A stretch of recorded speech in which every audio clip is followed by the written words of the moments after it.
fellow explorers, earlier this year we had the opportunity to take a really epic 9-day road trip throughout Japan, really getting off the beaten tourist path out of Tokyo into the Izu Peninsula, into the Fuji Five Lakes region, and so in this video we're going to take you on that full adventure. We start the journey in Atami, known for its natural hot springs and seafood. Atami is also known as the Naples of Japan. Now, as we're going about this journey, of course we're going to share with you the tasty food that we ate. We're also going to show you the hotels we stayed at along the way, and we stayed in some really nice ones. In Atami, we stayed in a super fun kids hotel with ball pits and indoor beach. It was epic. After Atami, we then head south to Ito to see one of Japan's coolest roadside rest stops. We'll take a chairlift up to Mount Omuro for a scenic hike with views of Mount Fuji, and we'll explore the rugged Jogasaki Coast. En route to the Mount Fuji region, we'll stop to the Mishima Skywalk, the longest suspension bridge in Japan, and then we're going to explore one of Japan's most scenic regions, the Fuji Five Lakes region, where we'll see tons of cherry blossoms in full bloom, and we're going to see iconic spots to take photos with Mount Fuji. We're then going to make a quick pit stop into Yokohama on our way to Tokyo to see the newest attraction in Yokohama's central business district, the Yokohama Air Cabin. This is Japan's newest aerial tramway. And finally, we'll spend a couple days exploring the metropolis of Tokyo, where we'll check out some of the newest and hottest attractions in the city that were all built up in preparation for the Tokyo Olympics. Now, if you're a regular here at Yellow Productions, you may have already seen all of this before, as I've previously published this content in a few separate videos, but I've had a number of requests to put it all together into one so you can see all 9 days together in one epic video. Alright, enough of the introduction already. Let's go ahead and kick things off. We flew from Los Angeles International Airport direct to Tokyo Haneda, the close-in airport to Tokyo, where we picked up a rental car from Toyota Rental Car. We then drove about 2 hours to the south before arriving in Atami, and so let's see if Atami really feels like the Naples of Japan or not. So for our first meal in Atami, we stopped by Osakana Shokudo for their luxury seafood bowl right here. Doesn't this look luxurious? No, she doesn't think it looks luxurious because she doesn't like sashimi, but this is some local sashimi, sea urchin, and salmon roe. And this place is super lively and a super awesome place, but this looks delicious. About 4,000 yen, or about $30 US. OC Girl got the rice bowl with their local fish, and you eat this in 3 different ways. First, you pour some soy sauce on, then they've got another sauce on, and then you call them for a 3rd time, and then they put something special on. So that sashimi was super delicious, and they've got a few branches at Atami, but only one's open for dinner. It's the one in Ginza, Atami Ginza. And if you want to eat there, get there at 5 when they open, otherwise the lines are really busy. So we were driving here, we parked our car, and I was trying to figure out how to pay. And I wanted to pay like when we parked, and it didn't work because it was 0 yen when we parked. The way you pay for parking in these lots, they're like, I'm going to call it the honor system. And then you park here, and it has a camera. And then you come over this machine, you put your space number in, and then it says you owe 800 yen to leave. Neat.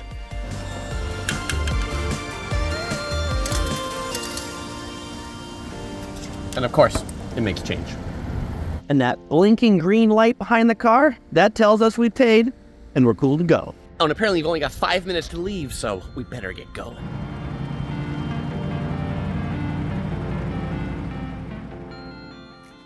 Well, so after that mountain of sushi, we came and checked into our hotel, the Hoshino Resorts Risonare Atami Hotel, which honestly, this hotel was like one of the reasons why we came here, because we looked at it online and it looked really amazing, and it is. It's a Japanese style room that has tatami mats right here. Our daughter has claimed this as her own. It came with these sets of toys.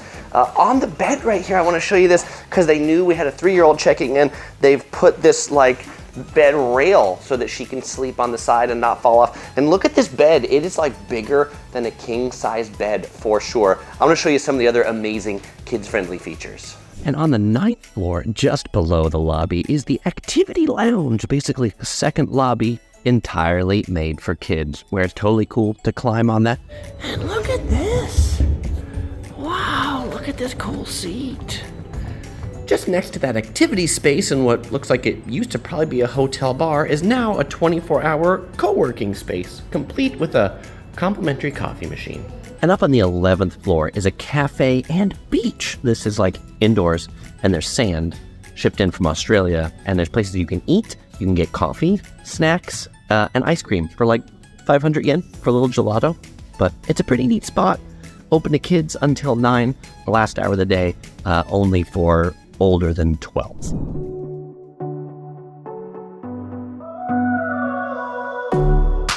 Good morning. We started our second day with the amazing breakfast buffet at this hotel. And did I tell you it's so kids friendly? They even have bibs for the kids and little mugs and special trays. It's awesome. Cooked to order omelets, seafood. This is an amazing breakfast buffet. And of course, pudding for breakfast.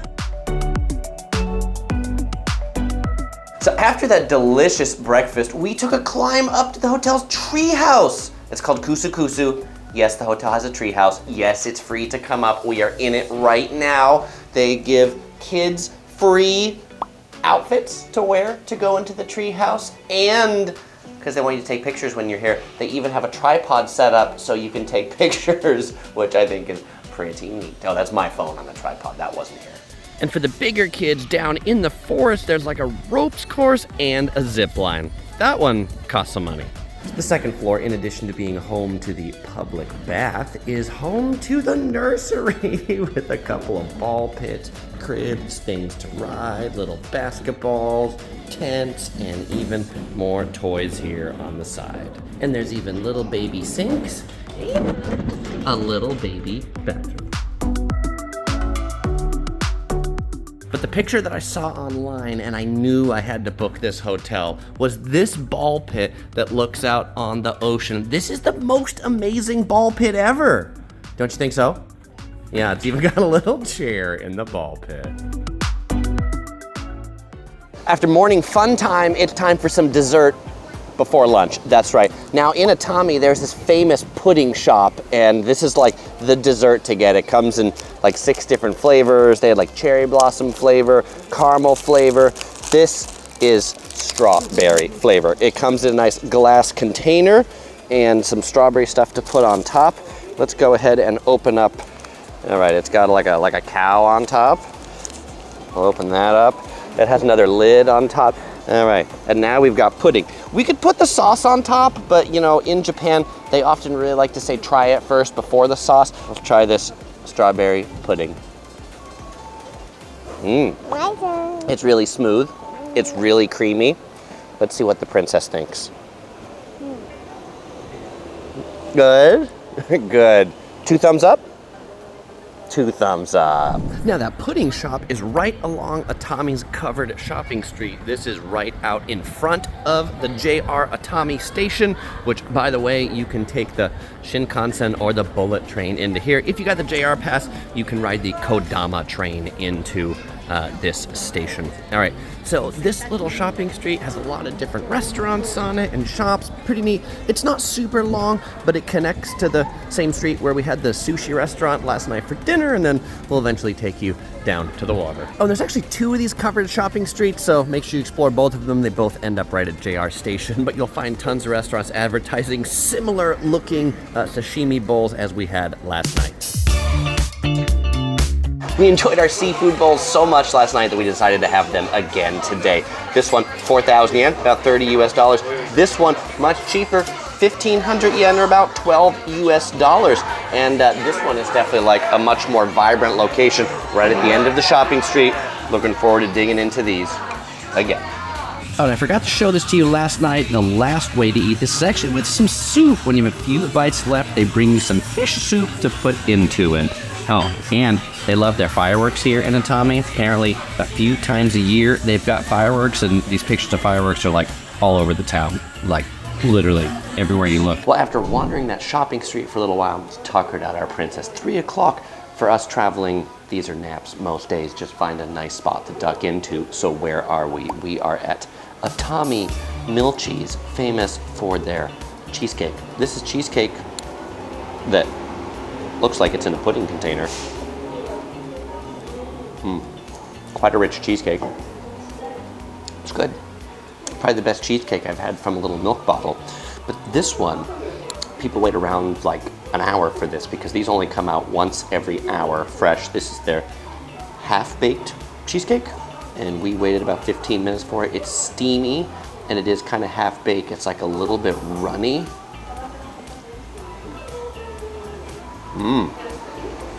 It's like creme brulee combined with a cheesecake.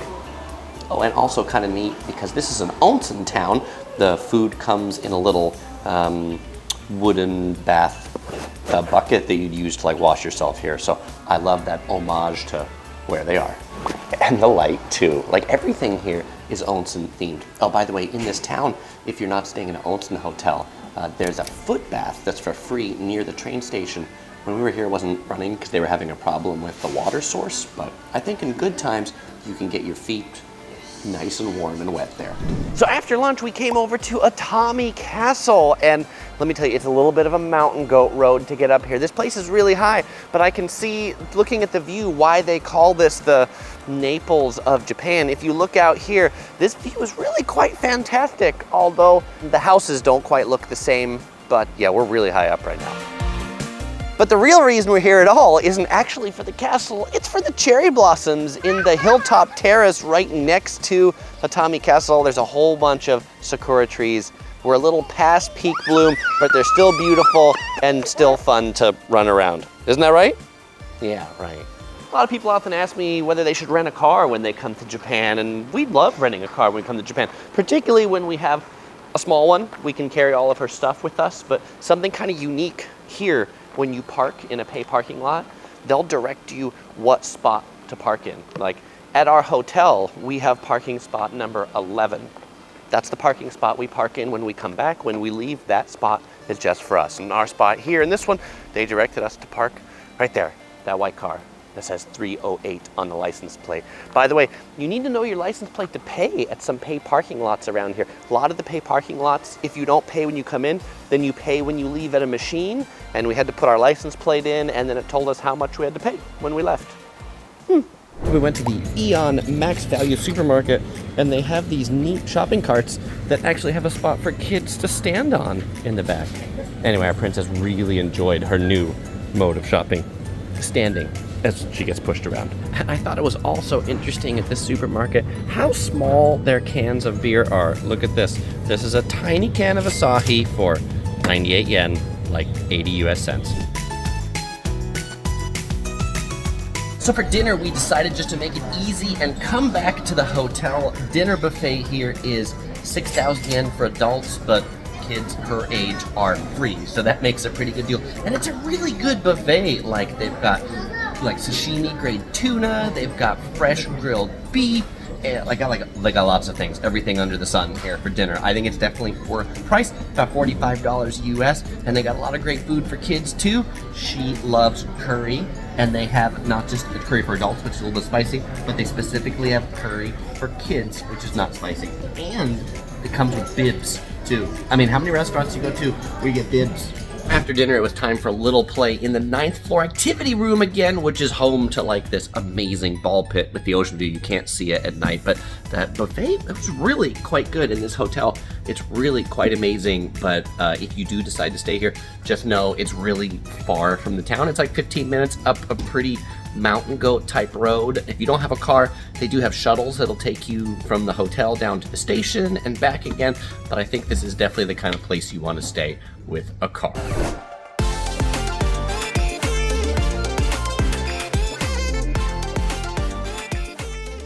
All right, we're just about to check out of the hotel in Atami. The princess wanted me to turn the video on so she could show you something. 1, 2, 3, jump!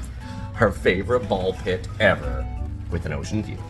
All right, let's go check out the town. Let's go! Let's be a town. The hotel staff told us we should definitely check out the beach so we can relax. It's really nice that there's this indoor beach in the hotel because it's kind of a rainy, cold day. I don't know, we could make it to the actual beach. And I love how like soft this Australian sand is. It is like super soft and white. Raining, go away, come again another day. Yeah, as it is, the weather forecast today is rain that stops occasionally. So, hope it doesn't rain that much on our parade. but we sang the song, so I think we should be good. One of the most classic things to do in Japan on a rainy day is visit a shrine. This is the Kinomiya Shrine. There's a really neat heart of leaves right here that the princess wanted to come in, and I think she wanted to tell me that she loves me. Thank you, princess, for that. Anyway, this shrine is home to the god of luck, and there's a little cafe here where you can get some drinks, and behind the shrine there is a 2,000-year-old tree, 24 meters around. And it is said that when you go around that tree one time, it extends your life by 1 year. So we're gonna go around. How many times do you wanna go around the tree? One. We're gonna go around one time. We don't wanna be too greedy. And definitely the cafe is interesting because it's the most modern looking cafe I've ever seen at a shrine. Drinks, reasonably priced, about 500 yen. I mean, it's a cool place to sit and like look at the shrine too. I'm a strawberry favorite. So on our way to the big tree, one of the things I just like about the shrine, it's not like mega touristy, it's pretty chill, and just has a really neat, calming vibe to it, I'll say. And I'm gonna get to live a year longer. That's pretty cool. Princess, look at that tree. Isn't that big?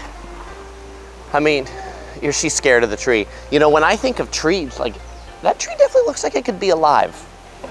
I'll see you on the other side. So the most interesting thing I find about walking around this tree is the entire tree has wooden decking around it. So many people walk around it.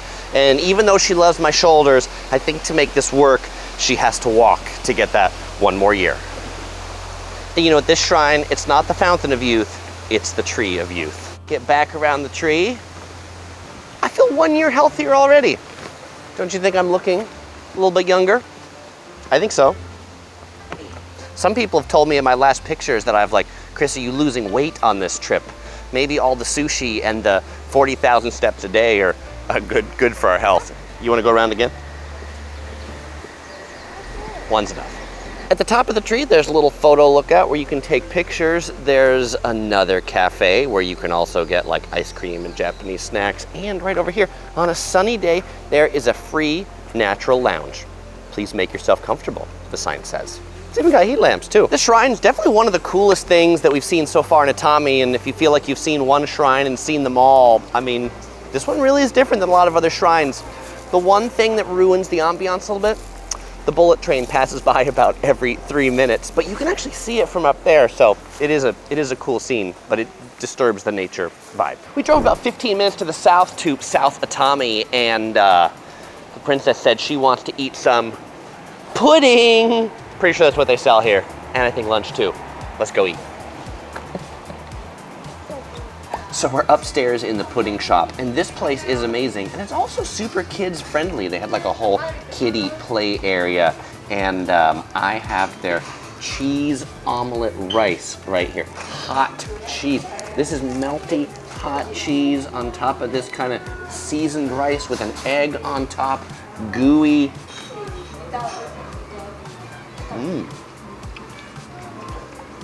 And cheesy. The princess here, she is eating Neapolitan pasta. Take a look at this over here. It doesn't really look like anything from Naples, but it's a Japanese classic, basically Japanese spaghetti, but with a few more things like egg and vegetables in it. I think she just likes the noodles and the sauce because she hasn't had it for probably about a month now. Is it good? Mm-hmm. Oh, and they come with bibs too. Pudding coming soon. And then as a complimentary dessert, they gave us this cute little plate with 6 pieces of pudding on it, and it says, "Welcome to Atami Purin," something else that I can't read upside down, but it has the cute cow on it. And the grand finale is here, the pudding on the souffle pancake.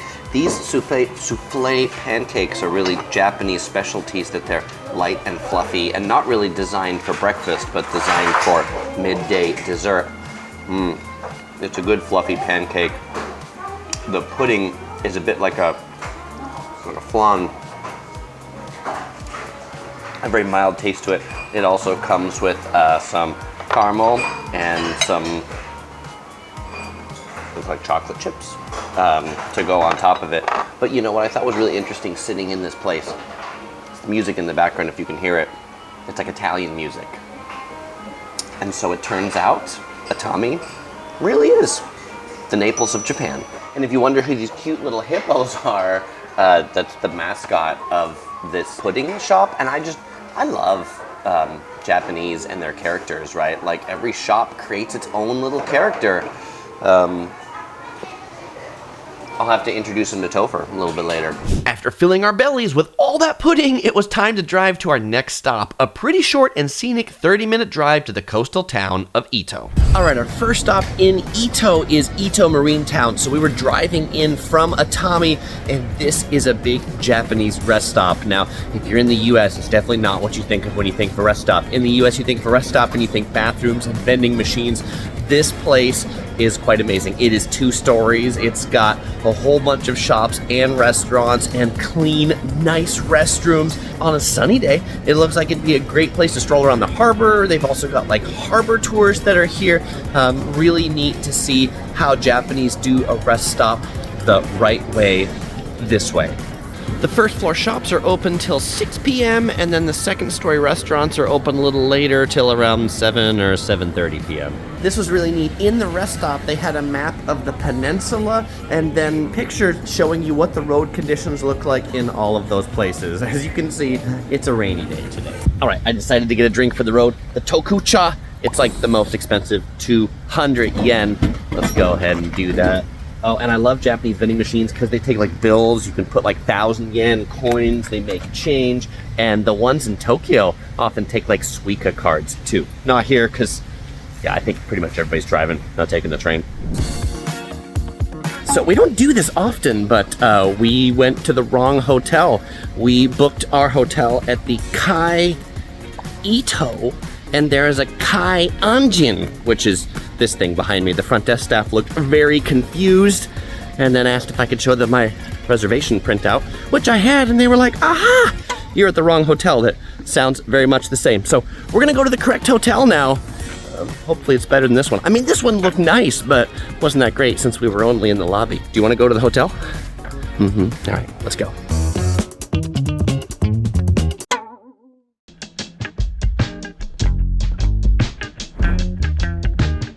The good news is it was only a 5-minute drive to the other one. All right, let's try check-in number 2.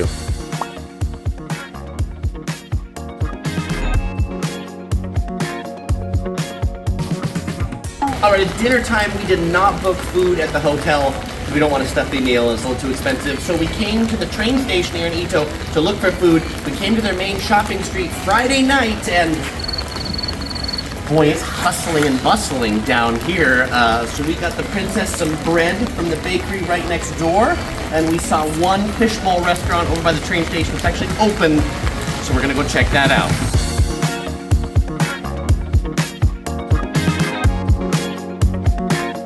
So we made it up to the second floor into kind of a semi-private booth into the restaurant. You know, people always ask me, Chris, how do you order in Japanese restaurants in rural Japan without knowing Japanese? And I look for restaurants like this that have picture menus, and then I say I would like this one. And then I say I would like this one. And then I say I would like to drink a biru, and I would also like to drink a mizu. All you do is you push this button, and then you hear the bing bong, and then they come right on over. First dish arrived. This is the sashimi local fish with sesame, 590 yen, so about $6 for this portion. It's kind of like izakaya style, so you order like a bunch of small eats together. It's good. It's sesame I often equate to peanutty tasting, but the sesame seeds and the green onion give it some crunch along with the fresh tasting fish. And we got a bargain price, 300 yen biru. In the world's tiniest glass. So if you just want like a sip of beer in Japan, you can often get beers in this size, which I quite like, especially if you're driving afterwards. Cheers. Items 2 and 3 arrived. This is a sashimi rice bowl. Not as elaborate as the ones we had just yesterday in Atami, that had like these mountains of rice. This is some deep fried shrimp that comes with lemon. That looks pretty tasty. I'm gonna dive into one of these. Good. I often don't like head-on, leg-on shrimp, but this is just fried up so perfectly that it's easy to eat with the whole shell on. And our final food item has arrived, the ebi gyoza, or the shrimp pot stickers, Japanese style, served on a really hot platter in a nice little star shape. I like it with some soy sauce that I put on my plate right here. Oh, a hot, a crispy. And Japanese pot stickers, as compared to Chinese pot stickers or gyoza, generally smaller, thinner skin and a slightly different taste to them. After dinner, to get our evening snack supplies, we stopped into Mega Don Quijote. This is like the Walmart of Japan, and Mega is a pretty big one, and they've got these awesome little shopping carts that our princess could push around. You having fun with the shopping cart? Yeah. A group of passing Japanese saw her and said, "Oh, kawaii." But you know, this is like not just a supermarket, it's like the everything store. They've got electronics, they've got luggage, and I mean, the setup of the whole place is just crazy insane. We could easily spend hours in here. You know, but I often find the English translations in Japanese restaurants to be interesting. Like this here is Hotel Margarine. And this is typical Don Quijote, like normal slippers and then bread slippers, or like croissant slippers. Look at that. I'll take 2. Oh, and of course I love their mascot, Don Pen, the penguin. And of course our princess picked this up and said, "What's these?" That is a stick with a pink poop at the end of it. And then for a lot of their products, if you look at it and say, "What is this?" they've got screens to show you, look at how cool this shoe is. Cool shoe. All right, so we're back in the hotel from the supermarket.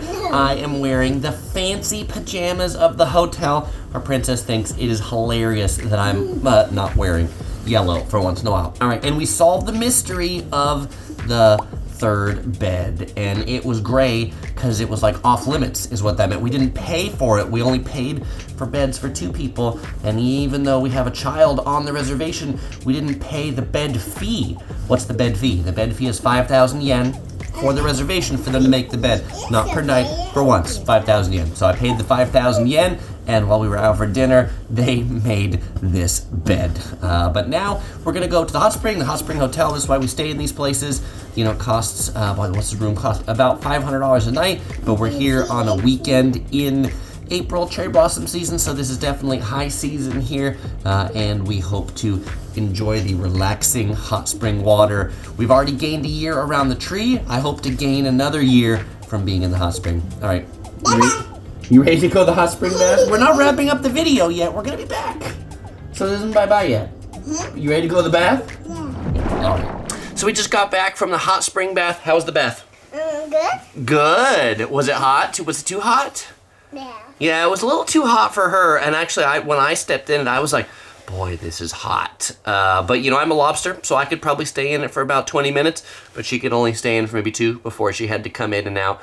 It has a nice indoor area and a pretty good-sized outdoor area for how small this hotel is. There's only like 30 rooms about in this hotel, and to my bath, I had it all to myself. The girls' bath, there were more girls in there, as it typically is at hot spring hotels, I think. Oh, they do have a nice lounge right outside the bath that afterwards you can get like popsicles, which was nice. So we had like a lemon and a grape popsicle. And a milk too. And a milk popsicle as well that she thinks with milk, that I think it was maybe a fruit.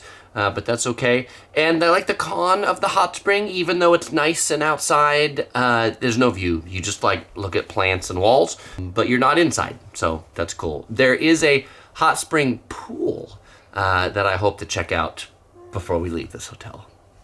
Hi! Well, good morning. We had a very good night's sleep and our 3 beds in the room, and now we are at breakfast. We booked breakfast with the room rate, and it's a set Japanese breakfast here. You don't get to choose. They put a menu on the table, tell you what you're gonna eat. Traditional Japanese breakfast. We've got some miso soup, some rice, some seafood, like an egg and some soy sauce that's over here.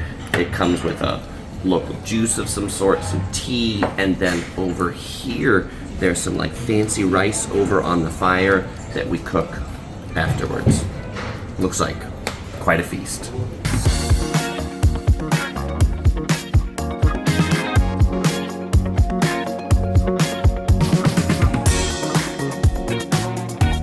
So we drove about 25 minutes from the hotel to the Izu Highlands to take this chairlift because we figured it was sunny today. And if you see what we see, it's not going anywhere. This chairlift on Mount Umuro goes up to some scenic hikes up this cool mountain. Everybody else just seems to be standing around like we are, hoping that they'll open again, but I guess due to the wind, they're not selling tickets right now. This is a little bit of the trip of Plan Bs, so there's like a zoo or something across the street maybe we're gonna go look at. And but there was a neat like hotel for glamping up here too, if you're into that. It's glamping with a hot spring. Fancy. Checked out the zoo. We were hoping to find a gift shop. Instead, all we found was a ticket booth with some statues of animals. Admission is 2,400 yen. Having just gone to the Singapore Zoo and the Taipei Zoo, we're probably gonna pass on the little capybara zoo. We are hoping though that there's a tour bus here, that this is gonna reopen later. So I think we're gonna go get lunch and then try to come back if it's not too windy. I don't know when this thing runs, because it doesn't even feel that windy, so I don't know what the inclement weather is. So on our way to lunch, we saw this park that had all these cherry blossom trees in it, and this on Google Maps is called Sakura No Sato, but this park has a whole bunch of different varieties of cherry blossom trees that bloom from September through May. So if you come here in the winter to spring season, you can see a lot of cherry blossoms. And it also has neat views of the mountain just down below.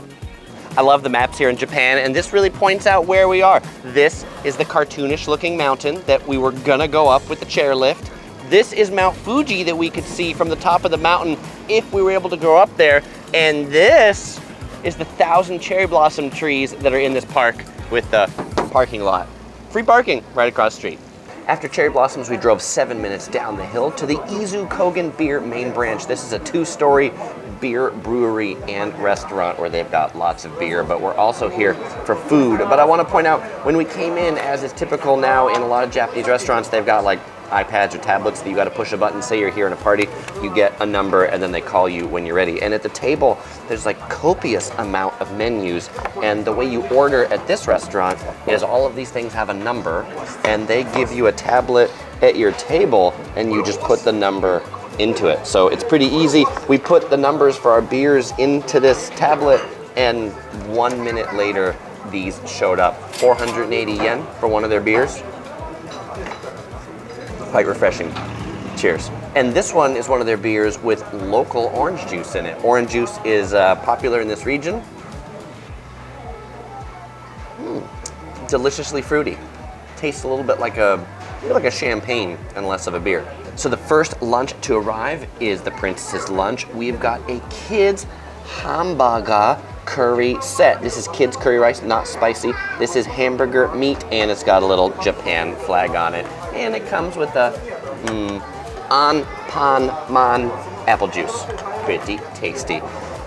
Osigirl and I both got the same thing. We got their famous seafood rice bowl. 2,400 yen for lunch. Looks like quite a mountain of seafood. It comes with a onsen, like an egg that's been soft boiled in onsen water, some miso soup over here on the side, and it comes with a spoon, because I think spoon's sometimes the best way to like actually eat this thing. Good, fresh fish, soft, delicious, and I think a really reasonable price in this place, and pretty just chill, great place to eat. It's great that they have these seafood bowls for adults and kids meals too. So I've finished the sashimi rice bowl, and it was really good, and for $20 US, it's quite a bargain. Osigirl really enjoyed hers as well. She made it about halfway through, and she remarked that after our 4th sashimi bowl in 2 days that she's probably not going to want to eat sashimi for like the next few months. So something tells me we're probably having another one tomorrow because that's what this region is famous for, or maybe we'll just find curry, I don't know. But interesting cultural thing about being in a brewery in Japan is if you just listen to the background, other than the music in the background and the little bowls going around, it's pretty quiet. I mean, compared to a brewery in the US, which would be loud, and I would have to be talking significantly louder for you to hear me. Maybe it's the combination of like sashimi and beer that just makes people more chill. Oh no. Even after those mega fish bowls, we've always got room for dessert, and pudding is a specialty of this region. Frankly, I feel like pudding is a specialty of every region in Japan, but there are so many pudding shops here. There's one right next to the brewery. Izukogen Pudding, in fact, is the name. And this is the basic pudding, about a little over 300 yen, their specialty.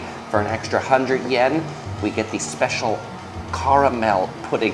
They have like 10 different flavors of pudding and pudding ice cream here too. My favorite's definitely the one with the special caramel sauce. Our daughter's favorite, strawberry. And they have a really funky pink cow that's on one side of the store and it goes outside the window too. Cows like monkeys? Yeah.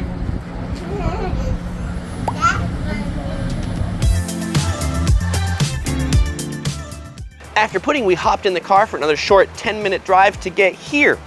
Where is here? This is the Jogasaki Coast. It is a network of coastal hiking trails, but also some really cool volcanic formations. This area was actually formed by an eruption of Mount Amuro, the mountain that we couldn't get on earlier because it was too windy, and it's all like rocky, and it's just kind of neat to ramble around these rocks. But what's really cool here is the suspension bridge. There's a suspension bridge that goes over a sea cave. The waves crash right underneath it. It's really quite an adventure to cross, free to come in. You just have to pay to park at the parking lot. You'll definitely want to drive here as this place is pretty remote. There's also a lighthouse that you can go up in when it's open. It was closed when we were here. There's a little ice cream shop and a gift shop here as well. I think there's like 9 to 10 kilometers of hiking trails, so you could easily make a good, I think, half day out of this destination if you're a nature and hiking lover. Though do be prepared for winds because it's windy here too. It doesn't look like it where I'm standing right now because I found a not windy spot to talk to you, but out there on the bridge, really, I was getting quite wind blown.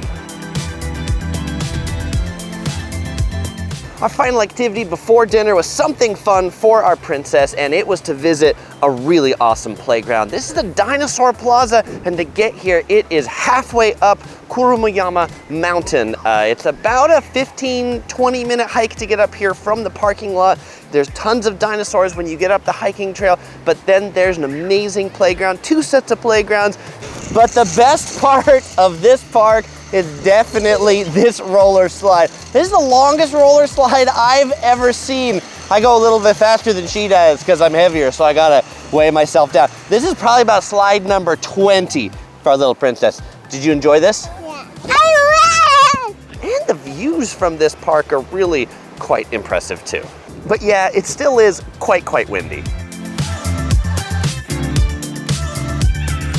For dinner, we decided to do something pretty simple, ramen. This place called Ramen Izan. It's right on the waterfront in Ito, just a few minutes from our hotel. I got the standard tonkatsu ramen, gyoza, used to be pork instead of shrimp, and then a mini pork bowl. Our princess really wanted to eat some noodles today. So let's go ahead and dive into these, spoon casualty, thin noodles.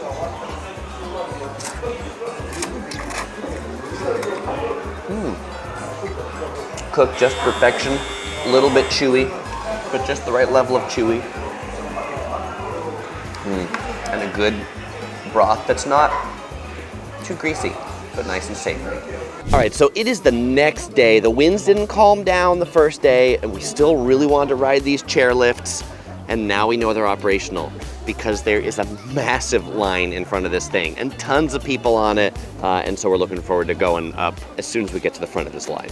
Adults are 700 yen to go up per person, and this sign lets you know dogs can go up too, but only small dogs, less than 45 centimeters tall and 15 kilograms in weight. I wonder if we're gonna see any doggies on the lift. So we bought our tickets, now there's a second line to stand in, and by the way, the first line is getting really long now at 11 a.m., so if you wanna do this, come early. But there's a little shop that sells these manju right next to the line, 110 yen. I think people get hungry as they wait. It's got a machine that makes them, it's pretty neat, like it oils and batters, and it's filled with red bean. And yes, we did see a couple of small doggies head up on the lift.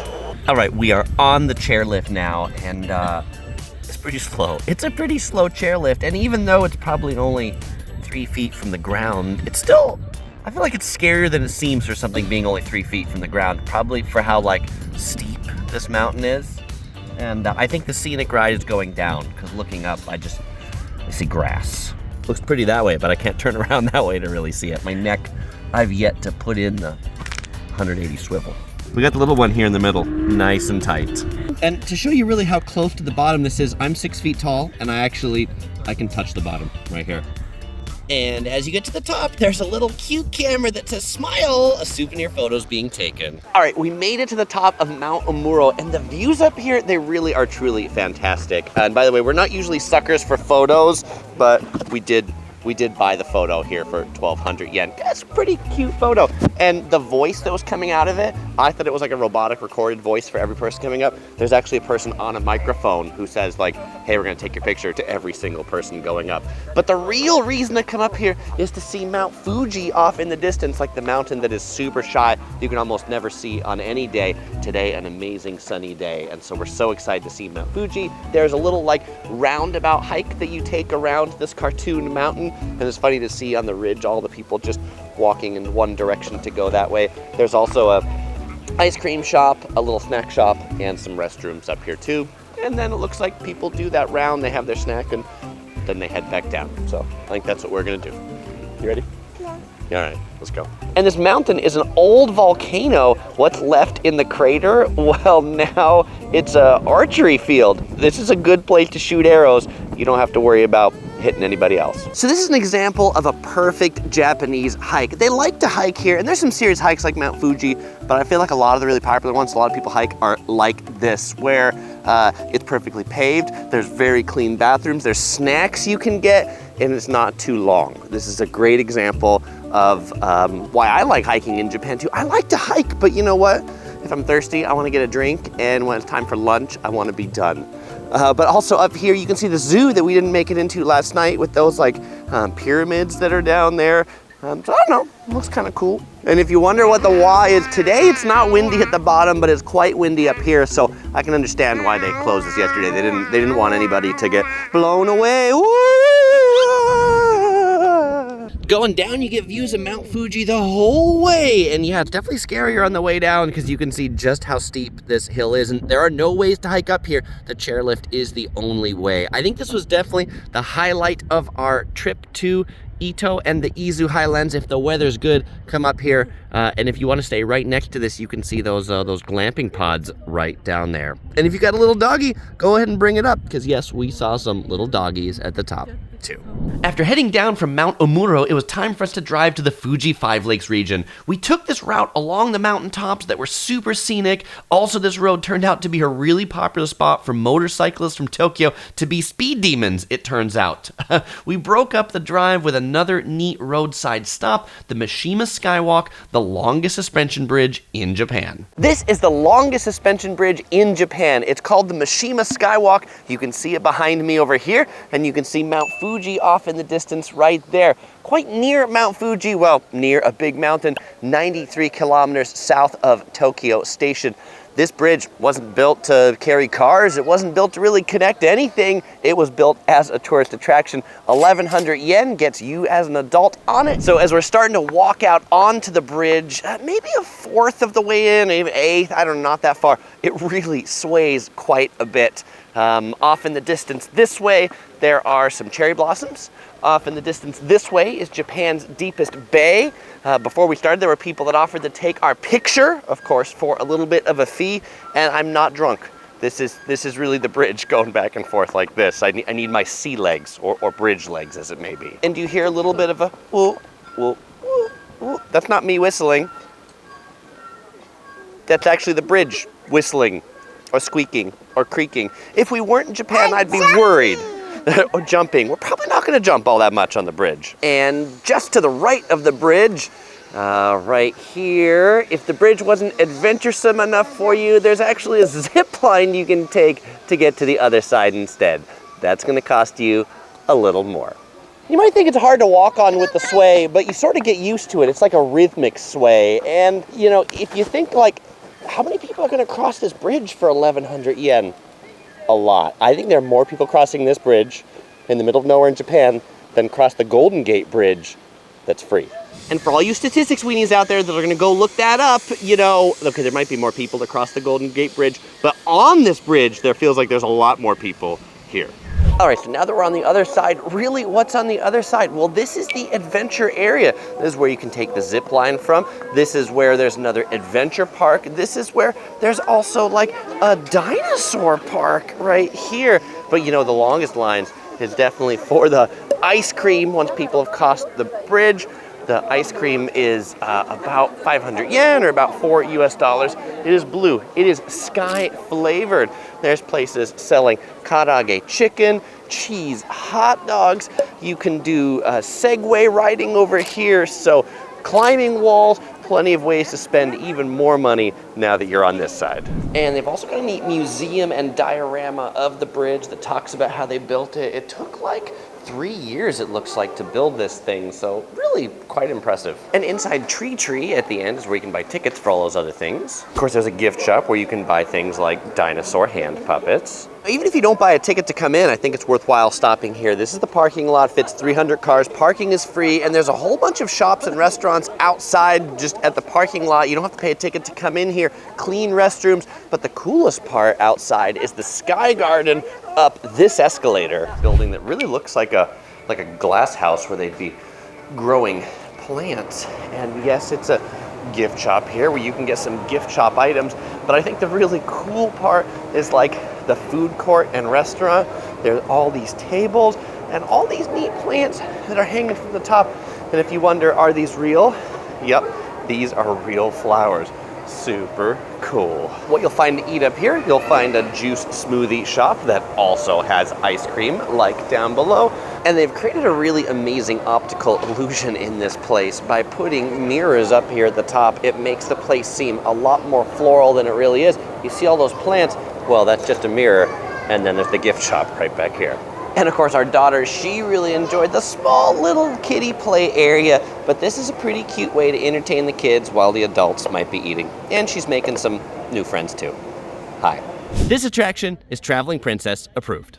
So now if you're coming to this part of Japan and you're wondering, is it worth it to come in here, pay $1,100 to cross this bridge? I mean, I think it's interesting. I think it's a pretty interesting stop. Minimum visit, 1 hour, I would say. Like, it takes that long to like come in, buy your tickets, cross the bridge, take a look a little bit at the other side about the things you're not going to spend money on, stand in line for an ice cream if you want it, come back and do it. If you want to do all the activities that are back there, you could easily spend a half day or even a day if you do the mountain bike tours and those sorts of things. So there is a lot to do here. But if you like suspension bridges and suspension bridge parks and you're a world traveler, the place I'd recommend you go is the Capilano Suspension Bridge Park just outside of Vancouver, Canada. It has a really neat bridge that's shorter than this one, but because it's got like rushing water underneath and it's made a little more rustically, just feels much more natural and kind of a neat nature park. This one to me feels a little bit too manufactured, and I think like the bridge is safe. And I know it's safe, and maybe that takes a little bit of away of the thrill of crossing the suspension bridge,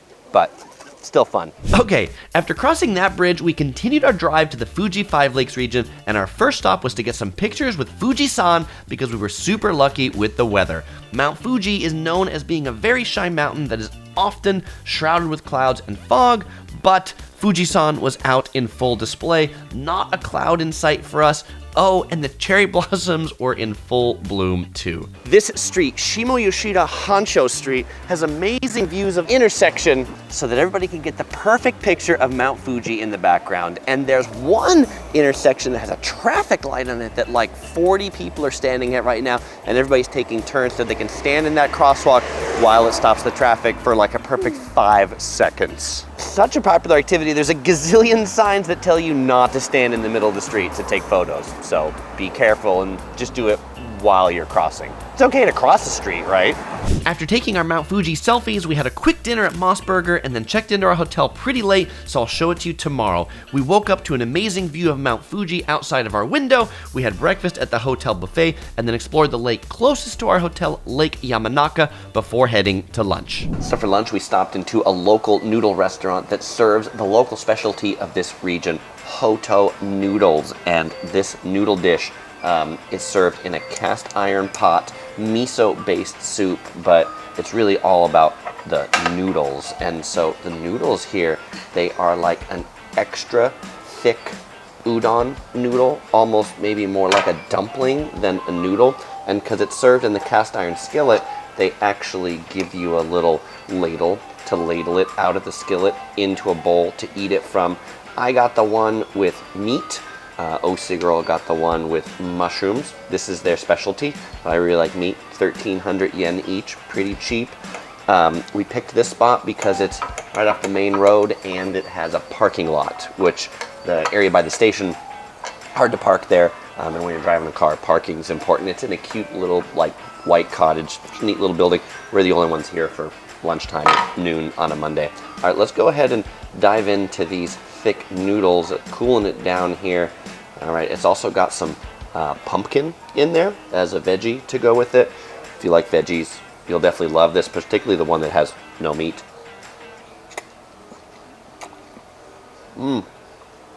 It's good texture to it, thick. I like the pumpkin flavor on it as well. Let's go for the meat. I think this is a super good deal for like $10 US for these things.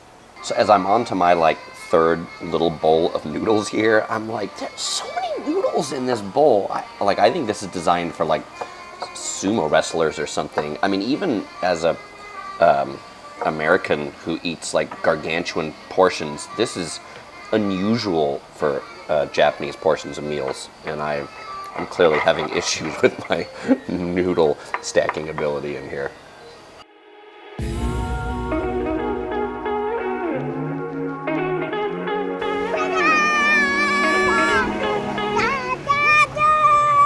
We're at lake number 2, Lake Kawaguchi, and this lake has a lot of cherry blossoms here. This is home to one of the cherry blossom festivals in the area. This is also like the main lake for tourism, so this is the most developed of the lakes, as you can see by all of the people here. I said this is a good region to get away from the crowds. Apparently not during peak cherry blossom season. It's really busy here right now. We were happy to actually find a parking spot. We're seeing lots of people taking wedding pictures, engagement pictures. There's like sightseeing boats that you can go out on.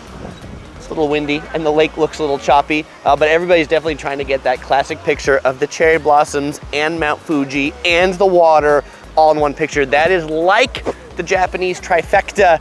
It's a quadfecta if you could just put a red torii gate in there, and then it's like, that's all Japan all in one picture. And to maximize the amount of time people can enjoy the cherry blossoms, they've also set up gigantic lights to shine up in the trees so people can come and enjoy them at nighttime too. And while the lake front itself is mostly just for walking and the cherry blossoms and viewing Mount Fuji, there's one neat restaurant on it, the Cafe Garden Terrace Mimi, that looks like a chateau out of France, except serving Japanese beer. Says they have draft beer, and yes, they can get the draft beer to go. As we're strolling along here, OC Girl says this would have been such a romantic couple's walk about 3 years ago. Now we're just a walk of silly gooses, and the silly goose is coming right on over. She's the little silly goose. I'm the big silly goose. But what's also neat along this thing is they set up these like selfie sticks that are made of like a stick, like from a tree, and then they even got like a bendy thing on it. I mean, that's cool. Do-do, do-do, do-do, do-do, do-do, do-do. So what you guys usually don't see is the behind the scenes. We're usually very composed on camera, or we cut the scenes where we're the best composed, but we're often walking around going do-do, do-do, do-do, do-do, do-do, do-do. But anyway, this part of the walk we really like about this are the weeping cherry blossoms that the princess is trying to touch. See how they come down all the way like 2 feet down to the bottom. I mean, these are the best for taking pictures because you can get the cherry blossoms, Mount Fuji, and the torii gate when the, Fuji Five Lakes Tourism Association gets their act together and puts one in the lake.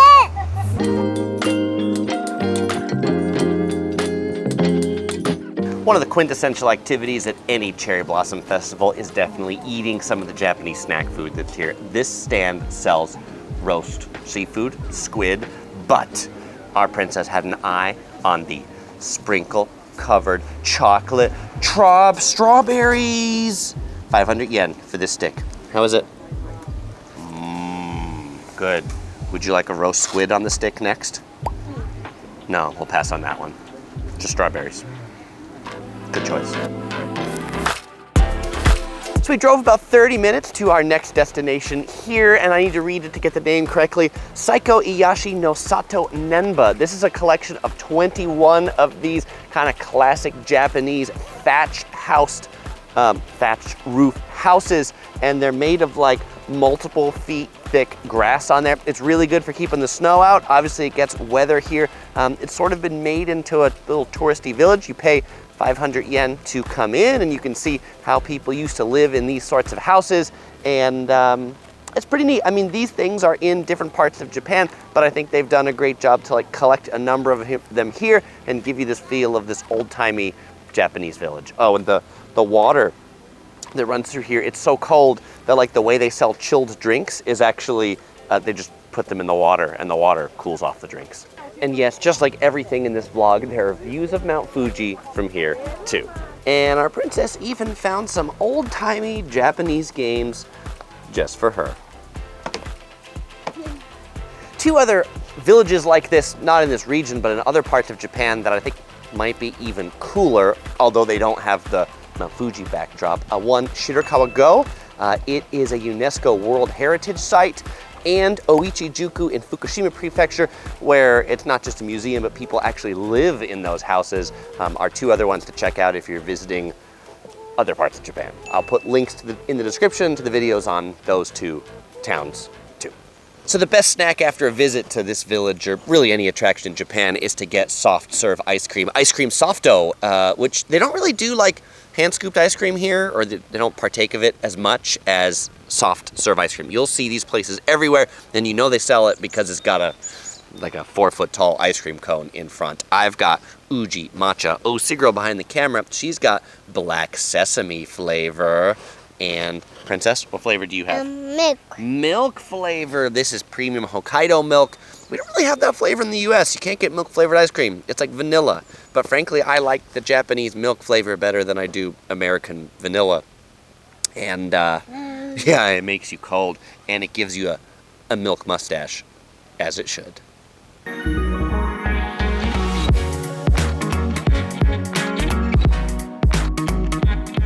All right, so here we are at lake number 3, Lake Saiko, and what's most interesting about this one is you can actually drive your car onto the beach or the shore of it. I've seen people like camping on the shore, people fishing here. This one's a lot more chill than the last lake we went to. And of course, yes, there's Mount Fuji off in the distance, and you can see there's another car here too, so I'm not in fact the only one. We were looking for some souvenirs, and we really didn't find many souvenir shops, so we stopped into the Tabi No Eki. It's basically like a fancy highway rest stop that seems like a really fancy supermarket, but they've got really cool souvenirs in there. They've got these really neat like sweets that look like Mount Fuji, clean restrooms, great vending machines for green tea in front, and oddly they close at 5:30. I don't know, everything around here seems to close at like 4 p.m. or 5 p.m. 5:30, you know they close because that's when the leaf blowers come out. Well, now there is one spot that you can take the photo with the Torii Gate and Mount Fuji. It's at a shrine, Tenku no Tori, and it's like a mountain goat road to get up here. You can hike up here, you can drive. There's only 6 parking spots. 100 yen will get you admission to take this picture, but you do have to line up, and they only give you 3 minutes at the front. So there's actually 2 lines up here. There's the line for the Torii Gate that like everybody was in line for, and now everybody's just taking pictures now that it's sunset. But there's a second line just to take a picture of Mount Fuji. We were here, nobody was in this line, and I think this is a great spot just to get a picture of Mount Fuji, even if the Torii Gate line is too long. You look on Google Maps and you see this place closed at 4 o'clock. That's what time the shrine closes. This place is open till sunset, and if you do the hike up here, just know it is a long hike, but you can get some snacks right here at the little snack stand they've got at the top, but they just turned off their lights, which tells me it closes right after it's the end of twilight time. All right, we're at dinner, and there's really very little food for dinner in this region, I think because everybody goes back to Tokyo by dinner time. We're at Royal Host, and at Royal Host, it's like a super kids-friendly restaurant. You'll see the food in just a moment, but they bring a bucket of toys for the kids to pick out one, and our princess picked out a little car that I'm gonna open up so she can play with the car. And they also brought her a kid's bowl, and look at this, a little Royal Host kids bib. I got a small little biru right here, And so if you're coming with kids to Japan, really any part of Japan, Royal Host is a big chain. I think it's pretty kids friendly because I got a lot of kids food. Also, the menus are in English and all have pictures, so it's really easy to pick out. I'd say it's you could say it's like the Cheesecake Factory of Japan, except maybe a little lower end, so maybe a cross between Cheesecake Factory and Denny's. But just because I say Denny's, don't let that deter you. Like, the staff here wears like pretty nice clothes and the place is pretty clean. I'll show you the food when it comes here. Food's here. I got 2 meals in front of me, mine and OC Girls. I've got the hamburger steak. What's a hamburger steak? Where's the bun? It's like a hamburger steak in Japan is just the hamburger patty. This is actually a mixture of Japanese beef and Japanese pork. Also comes with fries, corn, some sauce. We got a side of garlic bread. OC Girl got the steak rice pilaf, and it turns out this is actually steak from the USA. All looks pretty good though. This comes on a sizzling hot platter, and our princess is getting some paschetti, as she calls it. Biscuity. And here we are with the strawberry brulee parfait. They love their strawberry desserts in Japan, and I love them too. And parfaits, so you can see all the delicious goodness. We got like strawberry mixture, whipped cream, strawberry cake, creme brulee on top, served with some long spoons. I feel like this place is what Denny's wants to be if Denny's actually was kind of fancy. You want to eat some too? Yeah? Okay. Here, take your little spoon. You don't want to eat this. You want to eat what's lower. I'll eat this. One creme brulee for me. Okay. Once we eat the top layer, then you can get the next lever, okay? Take a strawberry. Japanese strawberries are delicious. And yes, better than American strawberries. We made it back to our hotel, the Fuji Marriott Lake Yamanaka. It's an onsen hotel, and I'm gonna show you around the room, but first, I'm gonna show you in the closet. We're gonna play Find Our Princess, and can we find her right here? There she is, she's in this bag. We got this welcome bag of like snacks and beers, because they don't have a lounge. They gave us all these things that I'll show you in just a moment. Would you like to come out and show them the room? Yeah, okay. Let's come out and show them the room. All right, so in this room, it's got 2 queen-size beds. It's got a like sofa bed over there. It's got a window you can open that I like, but the star of the room is the in-room hot spring bath. So this hotel has hot springs that are separate, men and women, so you have to take your clothes off. But if you think that's a little weird, you can book some of the rooms that have hot spring baths right in them. And if you're worried about privacy with the other person in the room, this does have a screen that comes down. Good morning. We had a good night's sleep at the Fuji Marriott. We are at the breakfast buffet. It has a really good Western breakfast that even has pancakes and caramelized bananas and danishes and cooked-to-order eggs, but it's also got Japanese specialties. The Hoto Noodles that you saw us eat earlier, they've got here too. And they've got some amazing spicy chili sauce that OC Girl loved so much. She got like 2 bottles of it. And you can get one of the region specialties, horse meat, on top of it on the buffet here too. We passed on that one today. It's also kind of funny. They put a little card on your table to let you know you only have 60 minutes to eat your meal. So, princess, better eat quick. But definitely one of the best parts about the breakfast restaurant is the view of Mt Fuji right there off in the distance. Not as good as our room because this is on the 1st floor, but the 4th floor rooms of Fuji are pretty cool. Our last stop in Fuji Five Lakes is the Hoshino Hikarie Springs Tour. I read that to make sure I got it right. There are 8 different ponds here that have very clear water that you can take reflections of pictures of Mt Fuji in these clear ponds. We see like really big tripods going by.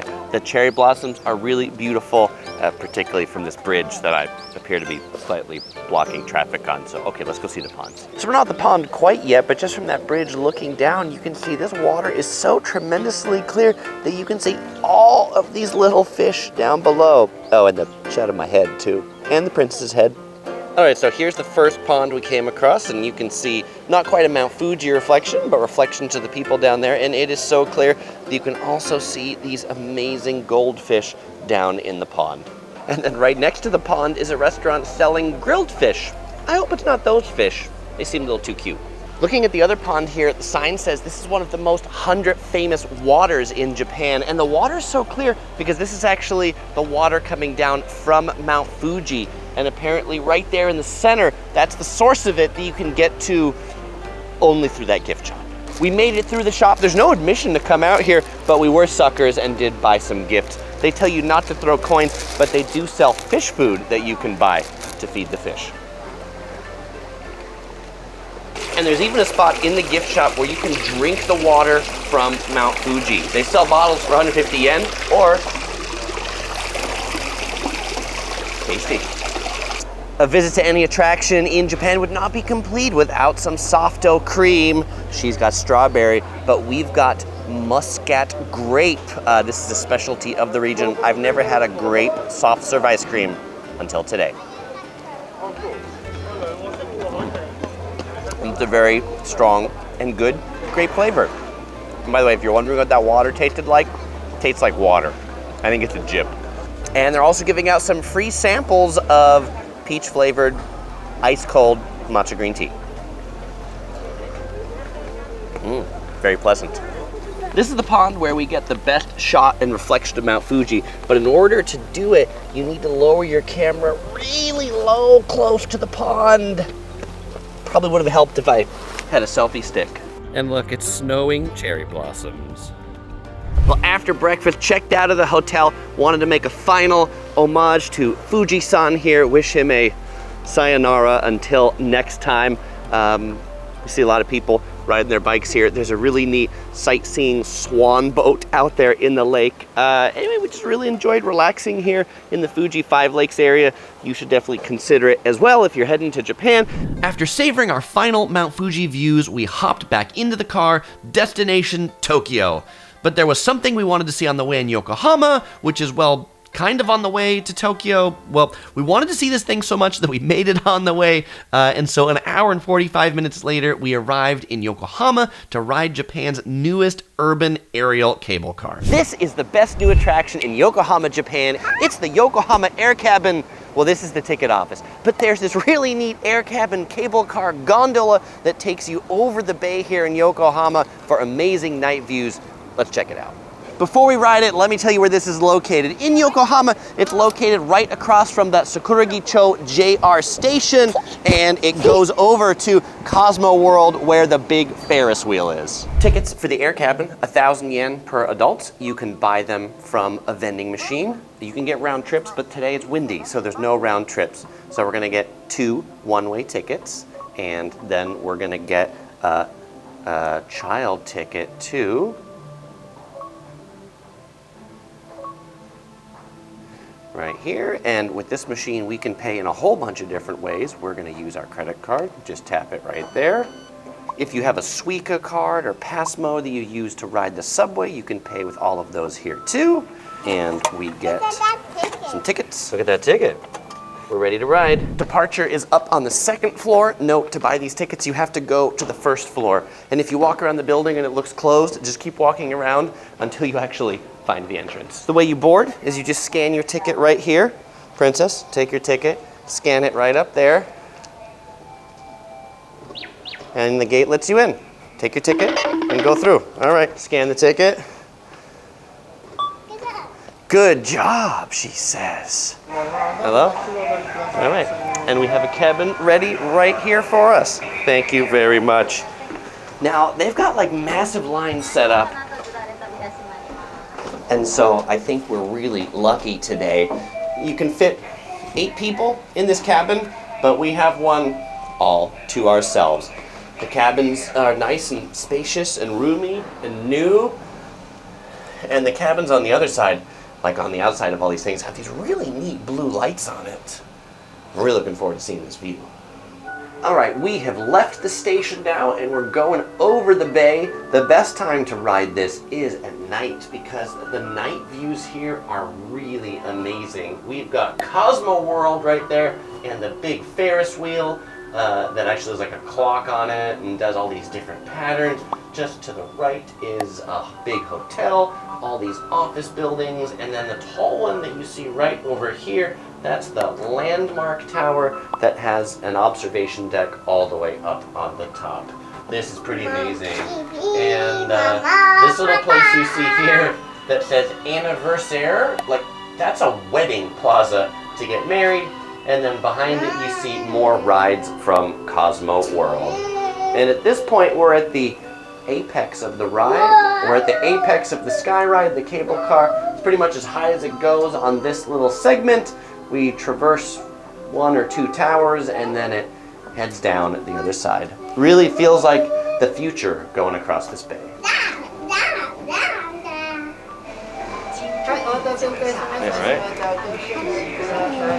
Thank you. And after a quick 5-minute ride, we are back to the other side.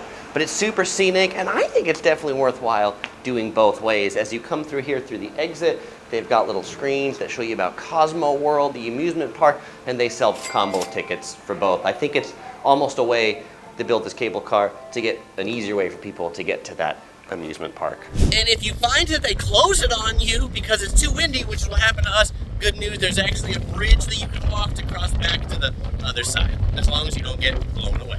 After those scenic views, it was time for our last real driving stretch. 1 more hour to Tokyo, where we arrived into Ginza. Amazing lights, cars, people everywhere. So much different from the Fuji Five Lakes region. And we got there pretty late. We checked into the Hyatt-centric Ginza Hotel. I'm going to show that to you tomorrow. Hey fellow explorers, we're back in Tokyo after 3 years and we're really excited to be here. We're spending 36 hours in this city checking out some of our favorite attractions, and we'll be showing you some of the best new attractions in Tokyo. This is also her first time in Tokyo, and we've got her dressed up just for the occasion. We are starting this video at Sensoji, the most famous temple in Tokyo. But first, we gotta get here from our hotel, the Hyatt Centric in Ginza. So, let's get back here. First things first, we gotta buy a subway ticket to go where we're going. And it's really hard to figure out how much tickets cost here in Tokyo because the subway maps are really convoluted, but they've got these new stations, these new machines that you can search by tourist spots to figure out where you're going and what you're going. So we want to go to the Asakusa Temple, so you can just click these different things where you want to go, click that, and it'll give us this big map. What it tells us is that we're starting here at Ginza and we're going to Asakusa G19. We go ahead and enter the number of passengers. We have 2 adults with us, and we will go ahead and insert our money. It takes bills and coins. Here we go, we'll put the bill in there. And we get our change and 2 tickets.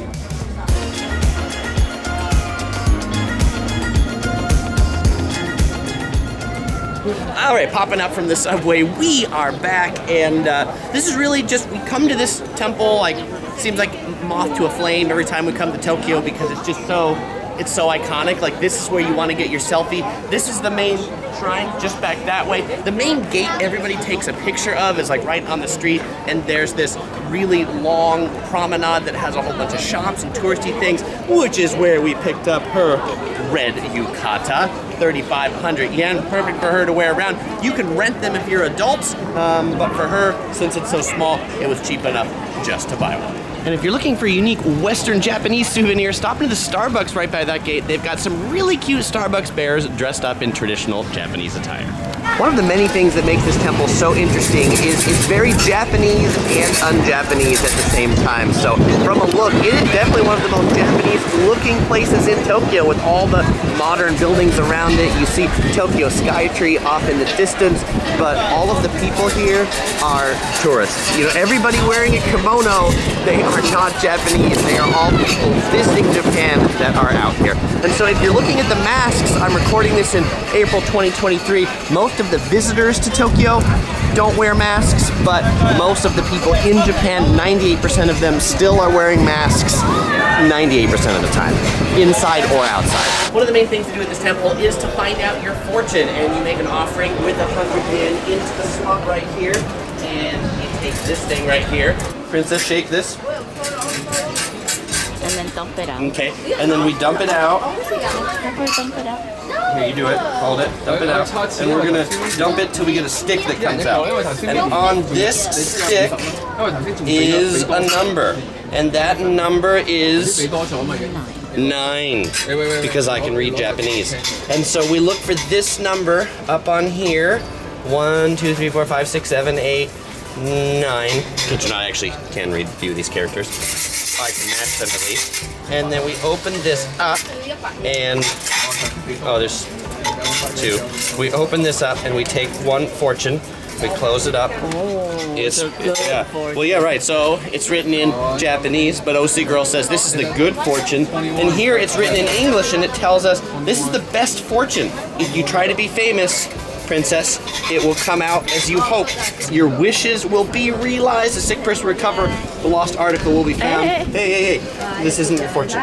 You don't get second choices on fortunes. There's only one. We got the good fortune for the princess, and we take this home with us. If you get a bad fortune, which we didn't, I want to show you over here. There's a place that you can tie your bad fortunes right onto here, so it stays here at the temple. Good fortunes you take home with you. So if you see people tying their fortunes at the temple, that was a bad fortune. They don't want it anymore. Well, now that we've got a really good fortune, we're not gonna take any more chances here at the temple, keep our fortunes high. We're gonna head over to the Sky Tree, the tallest building in Tokyo. I got a whole video of that if you want to see what that observatory looks like, but we're gonna walk along this new walkway that was built to get there. All right.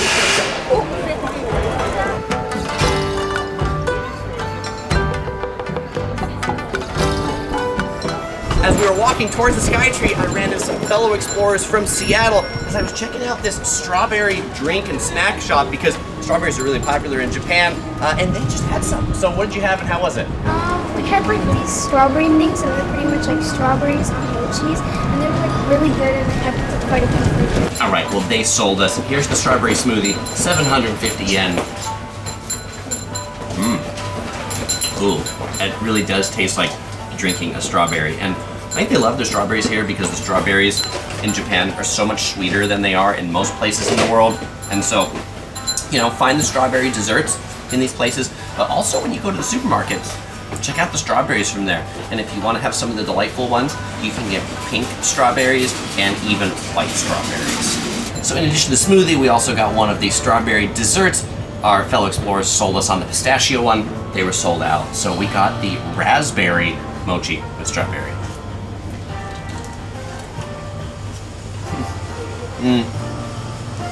It's this really interesting combination of, you know what a strawberry tastes like, but then this kind of mushy, spongy, chewy thing that's the raspberry mochi. This is 350 yen. I think it's a good combination while you're here. Alright, so just about a 10-minute walk from that temple, we are here at the Sumida River Walk. It is right under the train tracks of the Tobu Skytree line, which is passing us right now. You can see the Asahi beer building, that gold one that looks like a beer mug. And because it's right under the train line, it's actually a really kind of neat place to, they love to reuse their train tracks in this way. So the Riverwalk, as it turns out, is much more than just that bridge. Actually, it's the whole area underneath the Tobu Skytree line to the Skytree. I think they've sort of said like, hey, if we can connect the 2 biggest tourist attractions in Tokyo with a public promenade and a whole bunch of shops, we're just gonna rake in the dough. We're gonna rake in the dough. But it's one of these neat like Tokyo public-private spaces. I feel like some of the best things in the city are definitely privately owned spaces that you can just kind of walk upon and enjoy. Though you know it's private because it's only open from 7 a.m. to 10 p.m. We made it to the Tokyo Skytree and they have a lot of restaurants in here. We stopped in the food court because it's easy and quick. What picked our eye? Yakiniku Champion for Japanese barbecue. This is Japanese A5 Wagyu beef, 2,000 yen for this rice bowl. Let's go ahead and dive into this. Oh, wow. That is so tender. A little bit of rice. Kimchi, some pickled veggies on the side. This is tremendously delicious. This food court has a lot of other great things, ramen, takoyaki, and even an ice cream shop that specializes in ice cream with banana on it.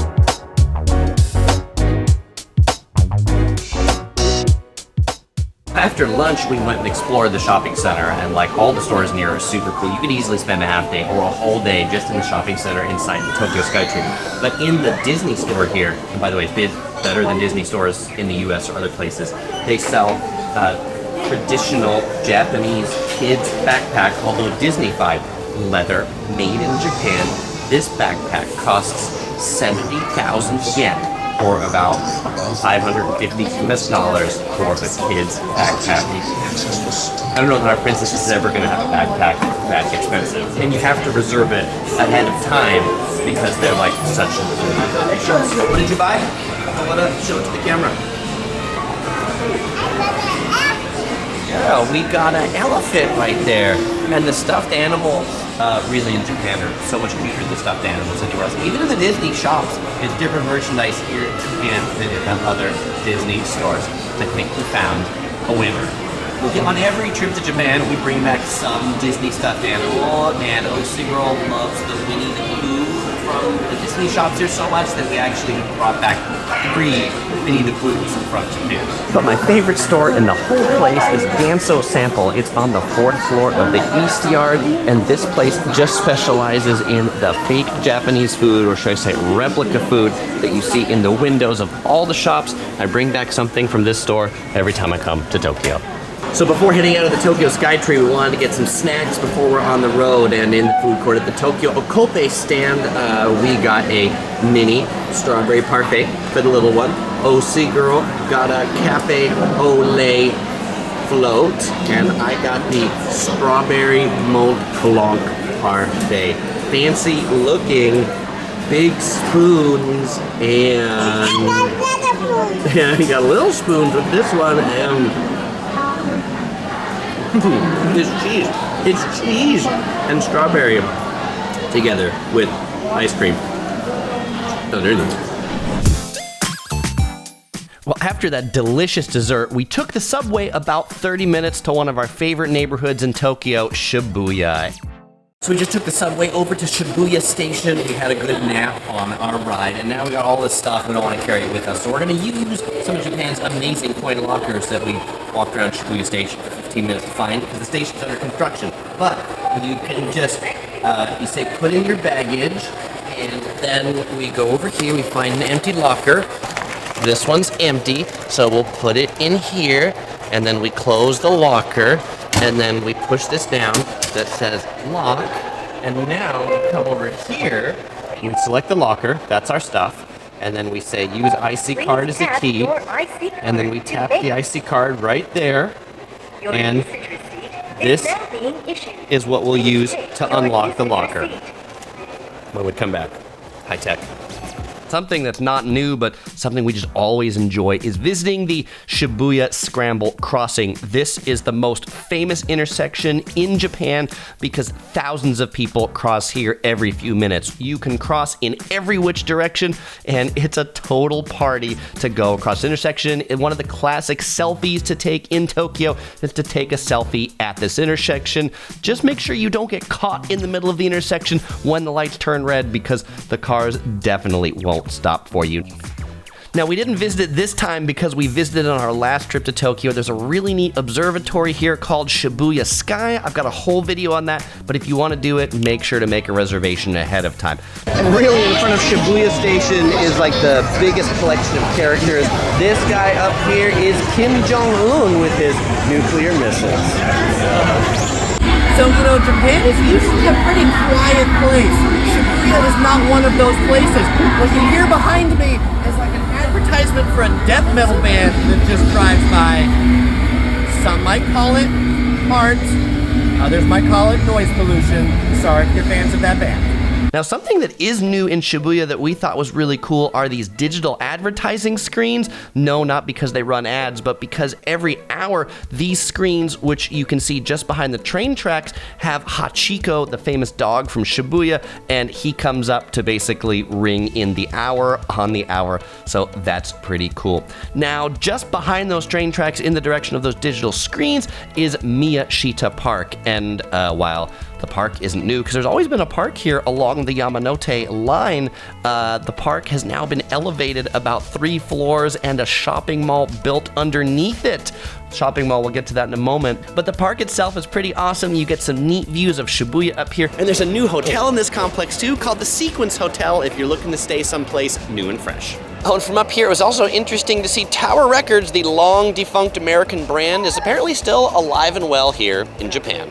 There's a sand pit, there's clean bathrooms, there's artwork, and then there's a whole bunch of shops and restaurants to eat down below. And if you're craving American food, just down one level from the park, you'll find their food hall with outposts of Taco Bell, Panda Express, and McDonald's. Oh, and this Meguro market also was advertising Hawaiian-style poke bowls. But probably the most interesting spot of all in this building is actually the ground floor. This is a new building, but they've made it look like an old-timey building. They call it the Yokocho, or an eating alley. There's like 20 different food vendors in here. Just walk through and find the one that looks tastiest to you. Some of Tokyo's best restaurants are in the basement, and this one's no exception. This is a soup curry restaurant that specializes in soup curry from Hokkaido, the northern part of Japan, in basement level 1 here in Shibuya. This is the soup curry, comes with a lot of different toppings. This is their special one, so it's got like meat and chicken and hot dogs and eggs. Comes with some rice on the side, and you can add cheese on top of the rice if you want to. When we were in Hokkaido, we had soup curry and just loved it. Couldn't find it anywhere in the US, and so when we're back in Japan, we must have this dish. To get back to the hotel for us, it's just the Tokyo subway Ginza line right to Ginza, but this Ginza line is also in a new station here, and it reminds me a lot of the new World Trade Center station in New York City, this kind of white undulating structure. Quite nice in here, and also neat views of Shibuya out through the windows. Odd, the subway is up on the 3rd floor. And of course, I also love this line because of the yellow train. Now we really have fun.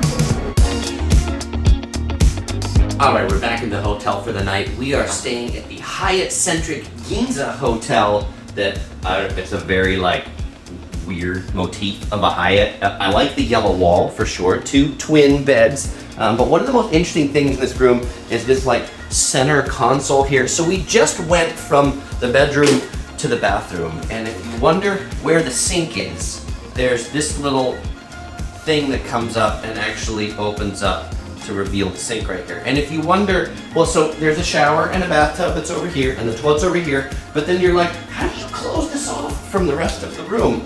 Well, it turns out that there's actually a wall right here that you can close off this whole thing from the whole room.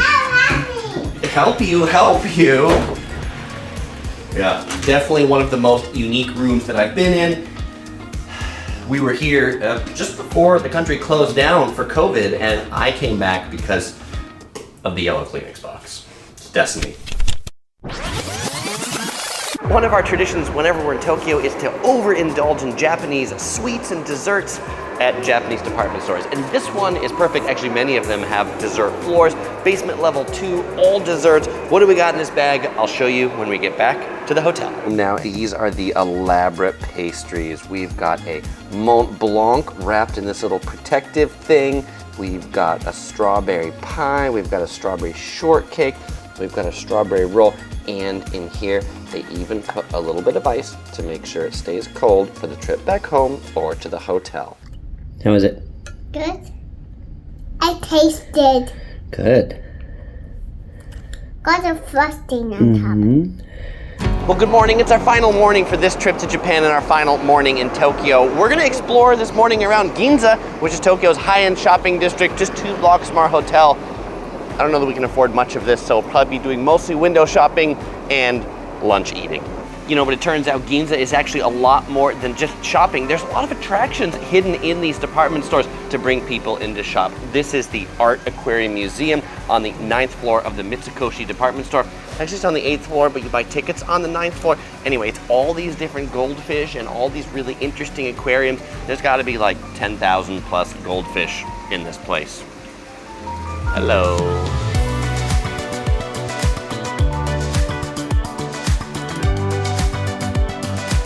But you know, this place has a whole vibe. Like, it's dark and there's this really moody music, and the cherry blossoms you saw, that was like themed just here for April. I mean, it feels very different than going into any aquarium I've ever been to. Admission to this is 2,400 yen.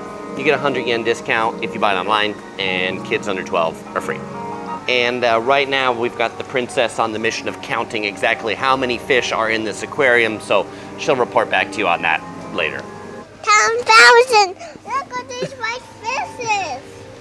I think one of the things that's really amazing here is just how clear all of the aquariums are. You know, many aquariums you go to and you can't really see the fish because things are scratched up and cloudy, but here this glass is clear as really nothing. I could see the fish as if they were swimming here in the air. And like any good tourist attraction in Japan, it's got a gift shop at the end that you can pick up some memorable items to bring home, including really big goldfish stuffed animals. I actually think this part of the museum was our daughter's favorite. So for our final lunch in Tokyo, we're on the 11th floor of the Mitsukoshi department store at Anzu that specializes in katsu. Where's the katsu? Well, first they bring out some salad and some sauces and some sesame seeds here that you take this stick in this bowl that's kind of has like grated rough edges to mix it up. And then you put in the sauce after you mix this up, and then you dip your katsu into it. So once my katsu's here, and 20 minutes later when I'm done mixing the sauce, I'll see you in a second. Katsu is here. I got the katsu, pork katsu with curry. The princess, she has a little kid set that's in like a Mickey Mouse plate, which is pretty neat. OC girl has the premium katsu, the fatty loin, which is really quite delicious. How do I know that, having not eaten it? I ate it last time we were here 3 years ago. This place is pretty good. So if you're in Ginza looking for some decent food, check this place out. We've been here for a second time, so you know how good it is. Oh, and if you're a fan of Uniqlo, definitely check out their 12th floor flagship Uniqlo, where they've got like shirts that are going back and forth and umbrellas that are spinning and clocks made out of socks. It's a really neat store. So we got back to the hotel lobby to check out. The princess wanted to sit on the rocking chair, but what's pretty funny, they have this little area which I thought was a place to like maybe bring your dogs if you're staying at the hotel, but this is an area for the off-leash Aibo only. This is the Japanese robotic dog, and at this hotel, he has his own little free roaming area. Aibo even has his own Hyatt-centric little house to go into. Well, no meal is complete without a good dessert, and so for dessert, we headed over to Ginza 6 on the 4th floor to Nakamura Tokichi. This place specializes in matcha parfaits. This is like the most expensive parfait I've ever had. It is 1,600 yen, and this isn't even the most expensive parfait they sell here. It's significantly more, like twice the price of this one, almost. But this place is neat. They serve you a welcome tea set when you sit down and give you water and the tea bags and a teapot and like even English instructions on how to brew it. And it comes with a long spoon. So let's dive into this. You get all these different layers in the parfait. Even a raspberry right there.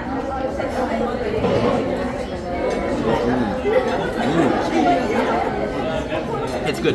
This whipped cream, I know it's not the matcha, but the whipped cream even is to die for, as opposed to what random supermarkets put on their cupcakes. And we just checked in our bags here at Haneda Airport. We got a couple hours to kill, and we found out they've got a whole new area called the Haneda Airport Garden, which it turns out this has no garden. It is a shopping mall and 2 hotels, but now there are 3 hotels in Haneda Airport, so if you've got a late flight, check out the Villa Fontaine hotels that are in here. It has like 1,500 rooms. There's also a whole bunch more restaurants and shops to explore in the Haneda Airport Garden. Well, fellow explorers, that brings us to the end of this adventure. If you made it to the end of this video, I'd really love to know, because this video is super long and it's the first vlog I've made that is frankly this long, so definitely leave me a comment if you made it here so that I know that you liked it and that I should make more of these ultra long ones, or perhaps maybe I'll just go back to the short ones. Well, if you are planning a road trip to Japan, you might enjoy my video right here that you see on the screen, all about what it's really like to drive into Japan, where I'll get into all the different kind of like rules of the road, things you need to know if you are planning to drive. Well, fellow explorers, as usual, I won't say goodbye because I'll see you in the next video.